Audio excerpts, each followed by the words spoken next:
Hello students, जड़ चिकित्सा के 10वें भाग में आज हम यहाँ पर जड़ की संप्राप्ति का अध्ययन करेंगे। तो आइए हम सबसे पहले निदान स्थान के अनुसार जड़ की संप्राप्ति समझते हैं।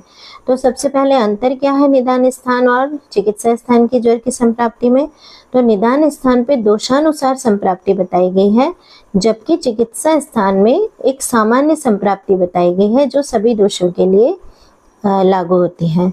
तो सबसे पहले हम दोषानुसार निदान स्थान के अनुसार जड़ की संप्राप्ति समझते हैं। तो यहाँ पर चरक संहिता निदान स्थान के आधार पर जड़ की संप्राप्ति लिखिए। स यदा प्रकोपितः, तो स का मतलब है वात दोष। यदा प्रकोपितः का क्या अर्थ है? जिस प्रकार से वो प्रकोपित होता है निदान सेवन के आधार पर। तो निदान स्थान में संप्राप्ति के पहले वात ज्वर के निदान बताए गए हैं। तो वो निदानों का जब सेवन किया जाता है तो उससे क्या होता है? वात दोष प्रकोपित हो जाता है। तो ये फर्स्ट स्टेप हो गई, निदान सेवन से वात दोष का प्रकोपित होना। अब संप्राप्ति के अगले चरण में क्या होता है? प्रविश्यम आमाशयम। तो ये जो वात दोष है जो प्रकोपित हो गया है वो आमाशय में प्रवेश करता है। फिर उष्मणा सह मिश्री भूय, और उष्मा के साथ में मिश्रित हो जाता है। उष्मा यानी जाठराग्नि, जाठराग्नि को उष्मा कहा गया है। तो जाठराग्नि के साथ में मिश्रित होकर आद्य परिणाम धातुम रसना मानम अन्ववेत्य। तो आद्य परिणाम धातु रसना मानम का अर्थ है आहार के परिणमन से, यानी आहार का जब पाक होकर और फिर जो प्रथम रस धातु बनती, आद्य मतलब प्रथम जो धातु बनती है जिसे हम रस के नाम से जानते हैं, रसना मानम यानी रस के नाम से हम जिसे जानते हैं, उसके साथ में मिश्रीभूत होकर। तो पहली स्टेप हुई निदान सेवन से वात दोष का प्रकोपित होना। दूसरे स्टेप में आमाशय में उस प्रकोपित वात का प्रवेश करना, फिर जाठराग्नि के साथ में उस वात का मिश्रीभूत होना, और फिर आहार की जो परिणाम धातु है, प्रथम धातु है रस जिसे हम कहते हैं, उसके साथ में मिल जाना, और उसके माध्यम से रस और स्वेदवाही स्रोतसों में प्रवेश करके स्रोतसों को अवरुद्ध कर देना। पिधाय यानी अवरुद्ध कर देना। तो रसव और स्वेदव स्रोतसों को अवरुद्ध कर देता है। और अग्निम उपहत्य यानी अग्नि का नाश कर देता है। जाठराग्नि जो है जिसके साथ में ये वात दोष प्रकोपित वात दोष मिश्रित हुआ था, तो ये उस जाठराग्नि का नाश कर देता है। और अग्नि स्थान से पक्ति स्थान यानी ग्रहणी, जहाँ पर आहार का पाचन होता है, तो अग्नि के माध्यम से, तो उस अग्नि स्थान से ऊष्मा को, यानी जो ऊष्मा यानी संताप है, उस ऊष्मा को कोष्ठ से निकालकर, कोष्ठ में अभी अभ्यंतर थी, वहां से निकालकर उस ऊष्मा को शरीर के बाहरी स्थान पर भेज देता है।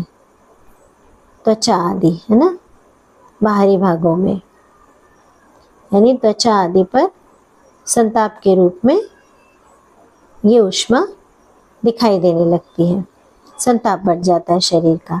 ठीक है, तो ये पक्ति स्थान से ऊष्मा को, ये 7वें स्टेप के पक्ति स्थान से ऊष्मा को बाहर निकालकर केवलम शरीरम अनुप्रपद्यते, सारे शरीर में फैल जाता है।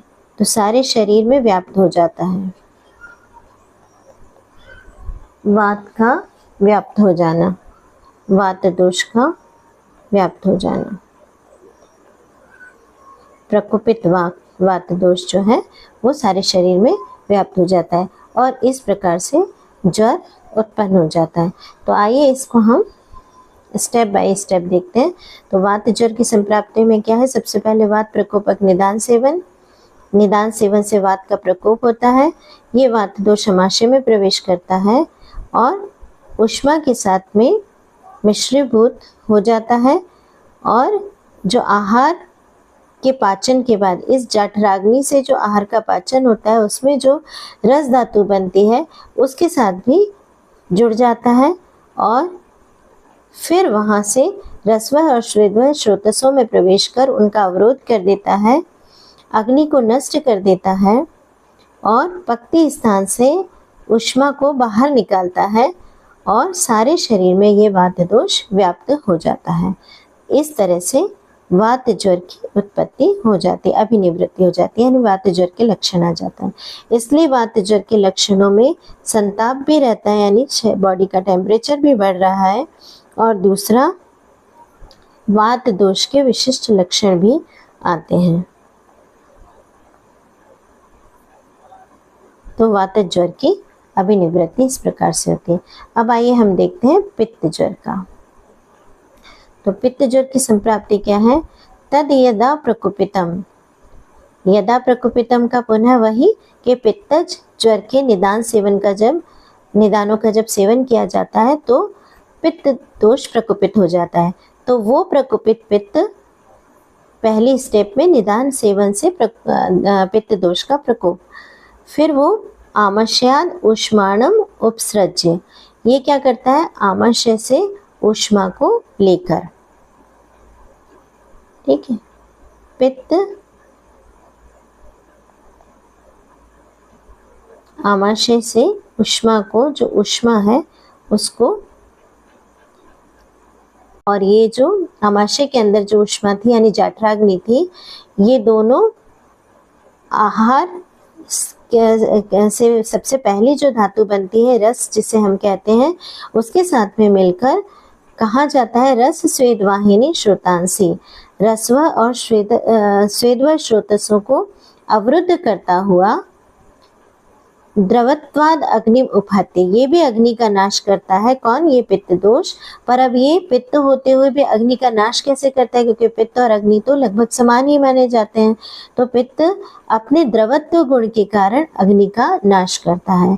क्यों? क्योंकि जैसे अगर हम गर्म जल अग्नि पर छिड़के, जलती हुई अग्नि पर गर्म जल डालें तो भी अग्नि बुझ जाती है, उसी प्रकार से अपने द्रवत्व गुण के कारण यह पित्त अग्नि को नष्ट कर देता है और पक्ति स्थान से ऊष्मा को बहिर्निरस से बाहर की तरफ निकालकर प्रपीड़ित पीड़ा पहुंचाता हुआ केवलम शरीरम अनुप्रपद्येत, पूरे शरीर में फैल जाता है, पूरे शरीर में व्याप्त हो जाता है।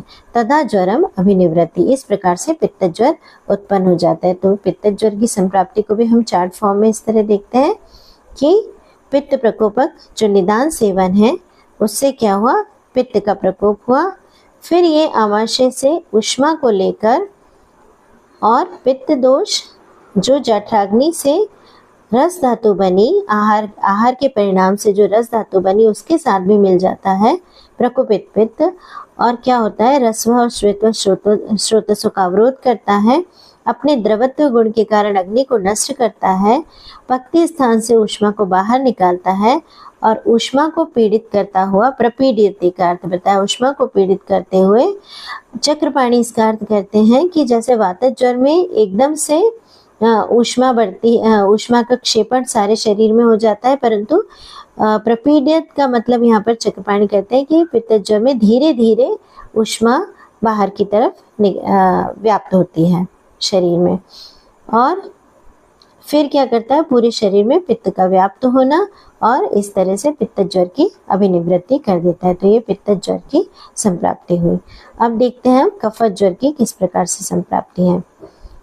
तो उसी तरह जिस तरह वात दोष हमारे वातज ज्वर के निदान सेवन से प्रकोपित होता है, तो कफज ज्वर के निदान सेवन से प्रकोपित होकर स यदा प्रकोपितः, निदान सेवन से जिस प्रकार ये प्रकोपित होता है, तो पहली स्टेप में निदान सेवन से कफ दोष का प्रकोप प्रविश्यम आमाशयम, आमाशय में प्रवेश करता है और ऊष्मणा सह मिश्रीभूय, वहाँ स्थित ऊष्मा के साथ में मिश्रित होकर आहार परिणामम आद्य धातुम रसनामानम अन्ववेत्य, आहार के परिणाम से जो प्रथम धातु बनती है, रस धातु बनती है, उसके साथ में मिलकर रस स्वेद वाहिनी श्रोतान से विधाय रस्व और स्वेद स्रोतसों का अवरोध करके अग्नि उपहत्य, अग्नि का नाश कर, जठराग्नि का नाश कर, पक्ति स्थानाद उष्माणम बहिर्नरस से पक्ति स्थान से उष्मा को बाहर निकाल के प्रपीडियम पीड़ा पहुंचाता हुआ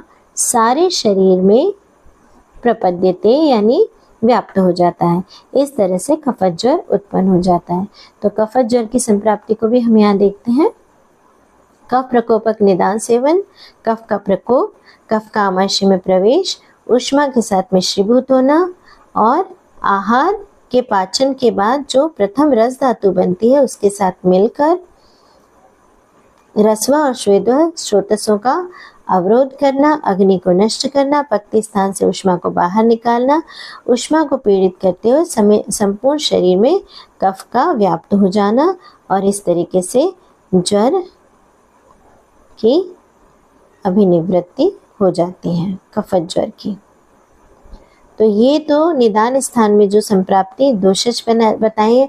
अब द्विदोषज में यहाँ पर जो निदान सेवन आएगा, निदान सेवन वो दो दोषों के निदान सेवन होंगे और इसी तरह दो दोषों का प्रकोप होकर आमाशय में प्रवेश, उष्मा के साथ मिश्रीभूत होना, रस के साथ मिलकर रस्व श्वेतव स्रोतसों का अवरोध करना, अग्नि को नष्ट करना, पक्ति स्थान से उष्मा को बाहर निकालना और उष्मा को पीड़ित करते हुए संपूर्ण शरीर में दोनों दोषों का फैल जाना और द्विदोषज ज्वर की अभिनिवृत्ति कर देना।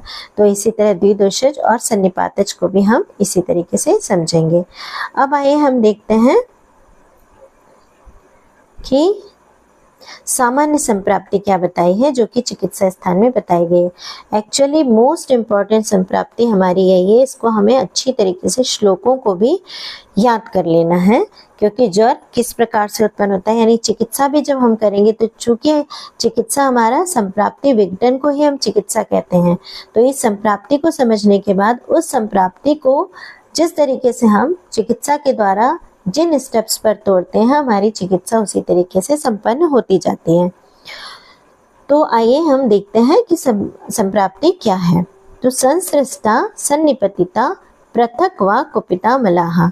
तो संसृष्ट दोष, संसृष्ट यानी दो दोष, सन्निपतिता यानी तीन दोष।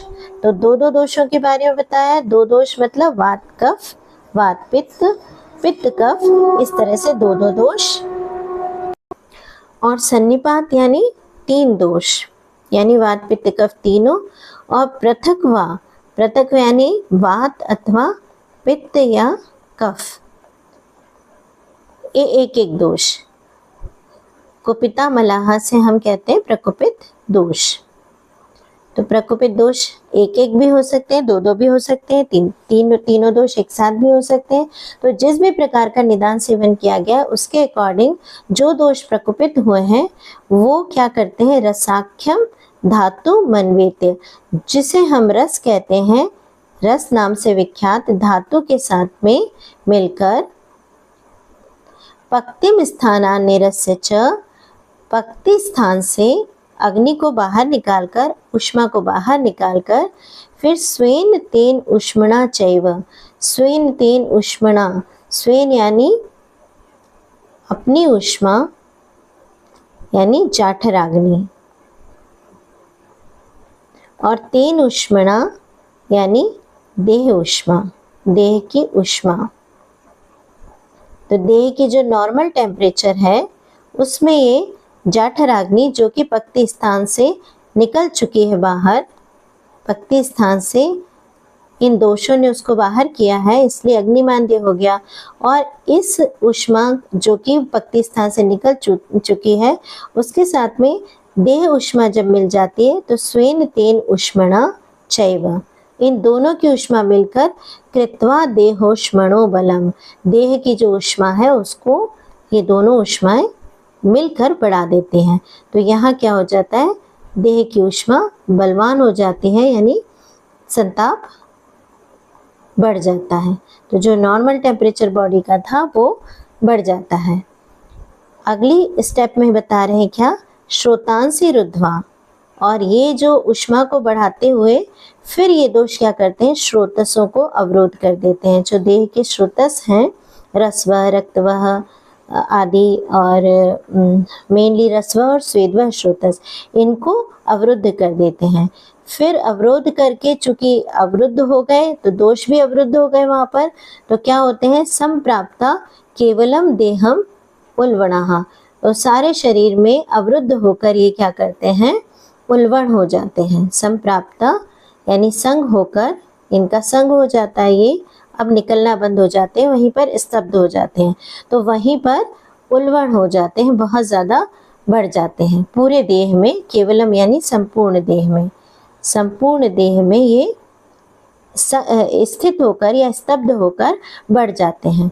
तब क्या होता है, संतापम अधिकम देहे जनयंती नरस्तदा, इस प्रकार से उस नर की जिसे ज्वर हुआ है या जिसमें ये दोष प्रकोपित हुए, उल्बण हुए, उसके देह में अत्यधिक संताप उत्पन्न कर देते हैं। भवत्य अत्युष्ण सर्वांगो, इस तरह से क्या हो जाता है, उसका सर्वांग यानी सारे अंग अति उष्ण हो जाते हैं। तब हम उसे ज्वरितस्तेन चोच्यते, यानी तब हम उसे क्या कहते हैं, ज्वरित है ये व्यक्ति, यानी ज्वर रोग से ग्रसित हो गया है, तो उसे हम तब कहते हैं ज्वरित हो गया है व्यक्ति। ठीक है, तो इस तरीके से संप्राप्ति बनती है। तो आइए हम इस संप्राप्ति को हम चार्ट के फॉर्म में देखते हैं। संसृष्टा यानी दो दो दोष, या तो वात पित्त, वात कफ या कफ पित्त, जिस तरह का निदान सेवन किया गया उसके अकॉर्डिंग ये है। सन्निपतिता यानी 3 दोष, पृथक व यानी एक एक दोष, या तो वात या पित्त या कफ।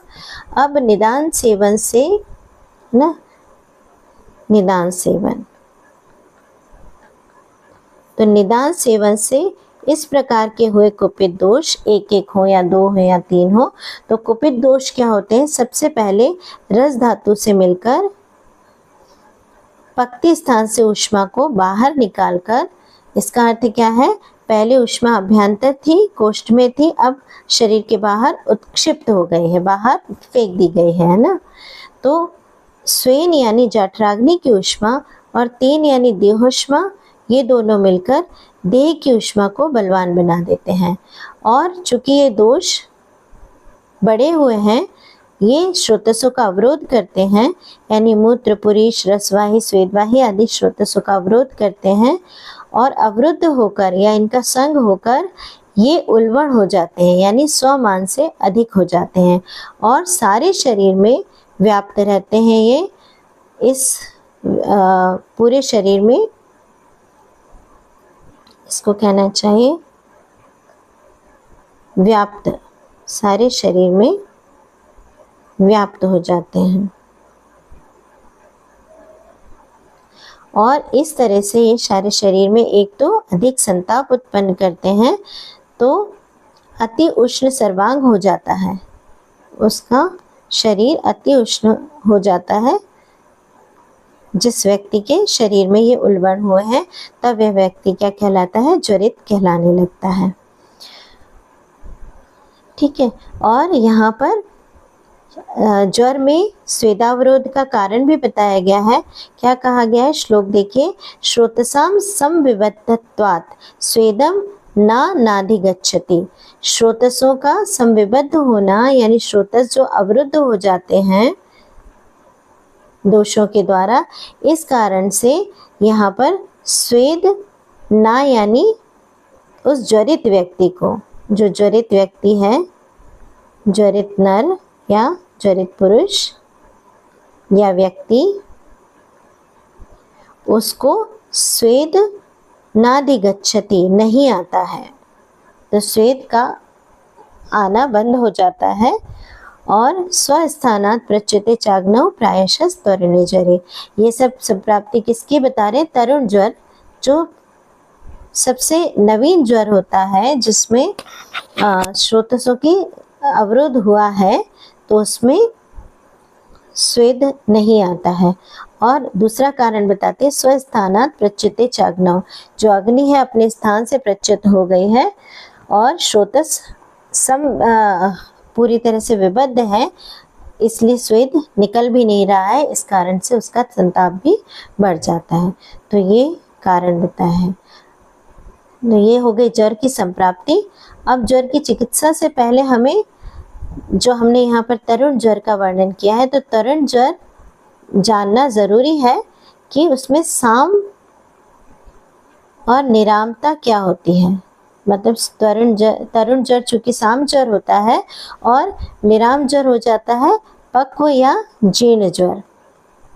तो इसके लक्षण हमें पहचानना ज़रूरी है, क्योंकि आगे चिकित्सा हम उसी के अकॉर्डिंग करते हैं। तो आइए देखते हैं हम साम और निराम ज्वर क्या होता है।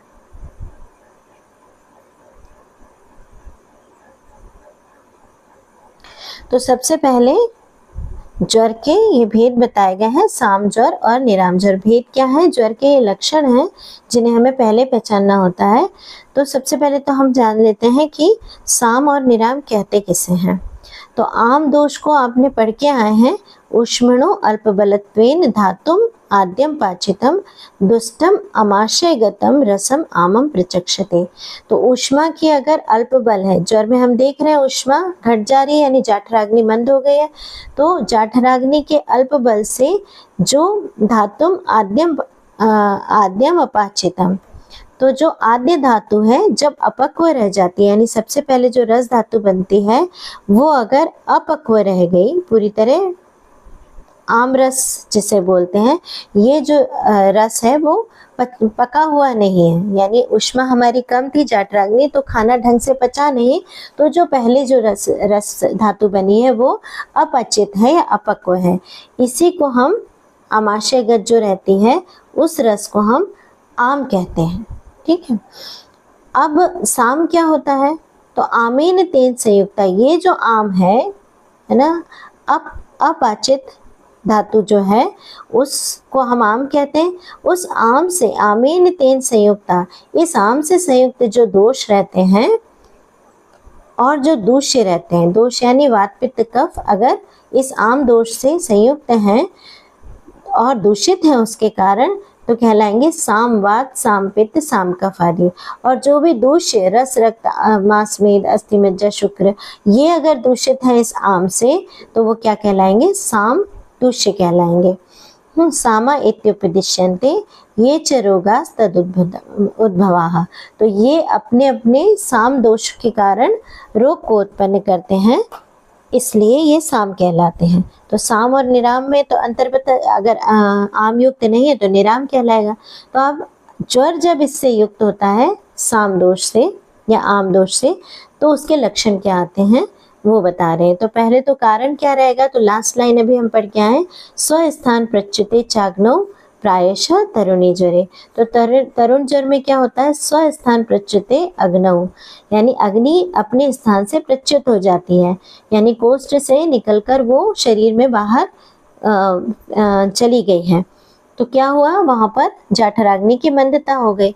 अब स्वस्थान से प्रच्युत होने के कारण जो आम दोष बना, उसके कारण क्या होता है? आम दोष में अरुचि होती है, अविपाक होता है, पूरे उदर में भारीपन लगता है, गुरुत्वम उदरस्य च, हृदयस्याविशुद्धिश्च, और हृदय की अविशुद्धि लगती है, यानी हृदय में जड़ता फील होती है, तंद्रालस्यमेव च, और व्यक्ति को तंद्रा लगती है और आलस्य लगता है।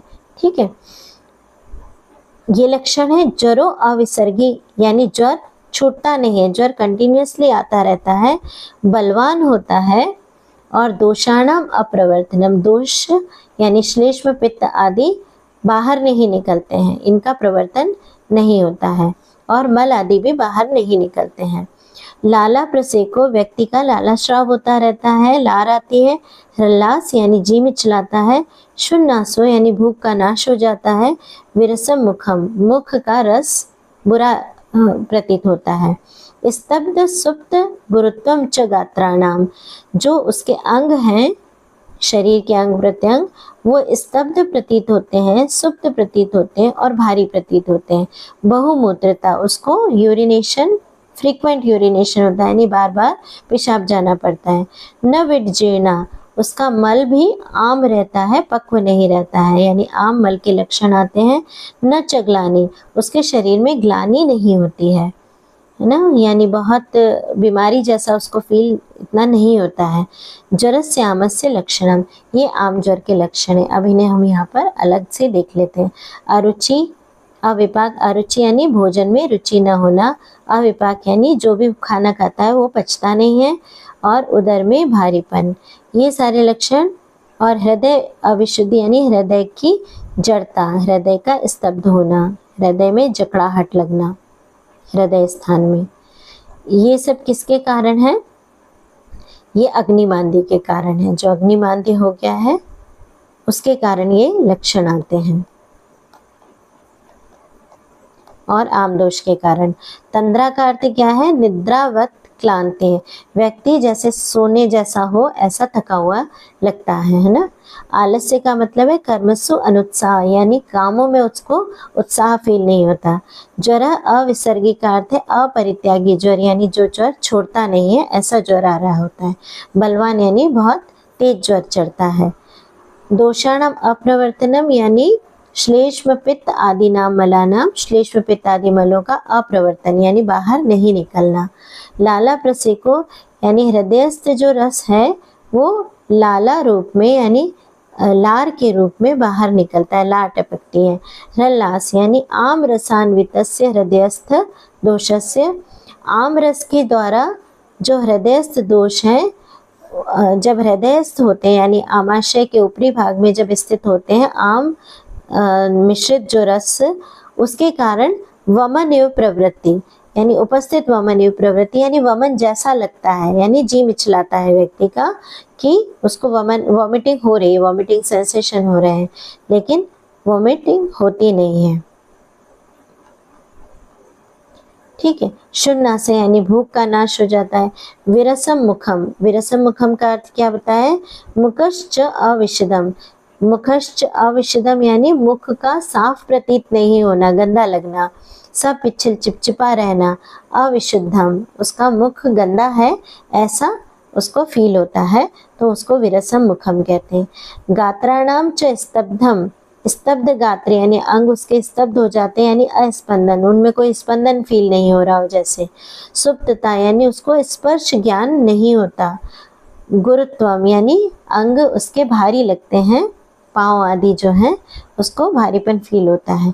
बहुमूत्रता, ये भी रसाधिक्य हो जाता है, इस कारण से उसको बार बार पेशाब लगती है।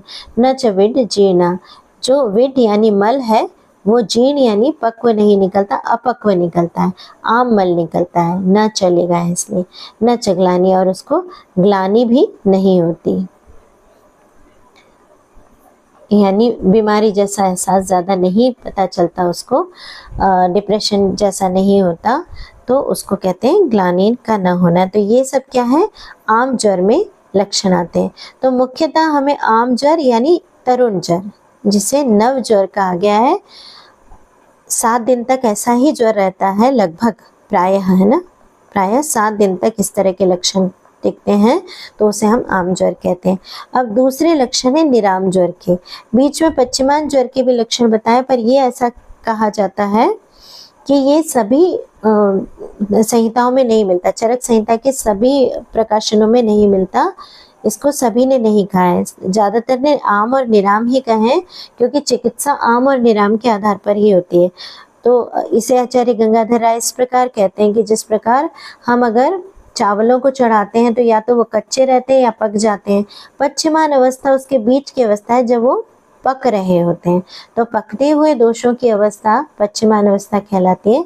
परंतु आचार्य चरक ने इसके भी लक्षण बताए हुए, कुछ टीकाओं में लिखे हैं ये, तो वो क्या है? ज्वर वेगो अधिकस यानी बहुत ज़्यादा तेज वेग होना, तृष्णा यानी प्यास लगना, प्रलाप यानी अनशन वो बोलने लगता है, श्वसन यानी सांस की गति तेज हो जाती है, भ्रम यानी चक्कर आने लगते हैं, मल की प्रवृत्ति होने लगती है, और उत्क्लेश यानी जी का मिचलाना। तो ये पश्चिमान ज्वर के लक्षण होते हैं।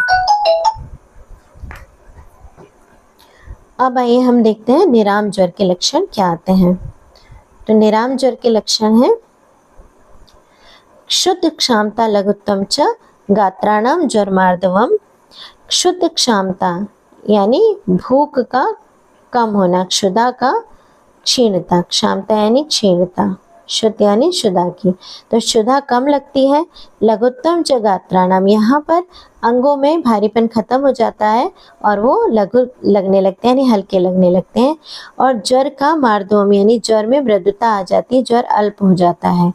दोष प्रवृत्ति यानी श्लेष्म पित्त आदि जो और मल आदि जो है उनकी प्रवृत्ति होने लगती है, उनका संग नष्ट हो जाता है और वो बाहर निकलने लगते हैं।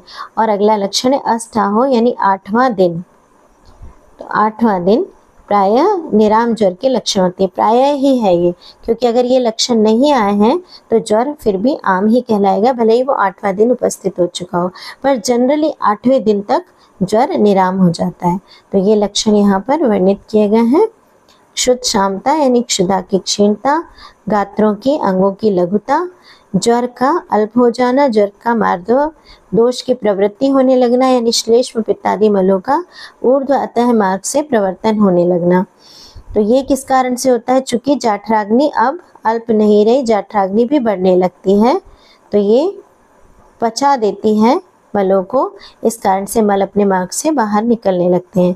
और आम ज्वर में क्या रहता है? जाठराग्नि अल्प रहती है, इसलिए दोषों का संग रहता है, तो ये चिपके रहते हैं, बाहर नहीं निकल पाते।